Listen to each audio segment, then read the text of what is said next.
అయితే మనం లేటెన్సీ గురించి ఆల్రెడీ చూసుకున్నాం కదా.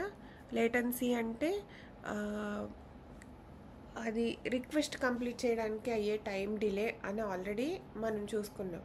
ఈ లేటెన్సీలో 2 టైప్స్ ఉంటాయి. సీరియల్ రిక్వెస్ట్ లేటెన్సీ అంటే రిక్వెస్ట్ ఒకదాని తర్వాత ఒకటి సీరియల్గా ప్రాసెస్ అయితే సీరియల్ రిక్వెస్ట్ లేటెన్సీ అంటాం. ఈ ఒకదాని తర్వాత ఒక రిక్వెస్ట్లు ఉంటే క్యూ ఫామ్ అవుతాయి. దీనివల్ల కొంచెం లేటెన్సీ ఫామ్ అవుతుంది. దీన్ని మనం సీరియల్ రిక్వెస్ట్ లేటెన్సీ అని చెప్తాం. సెకండ్ టైప్ వచ్చేసి parallel request latency, concurrent request.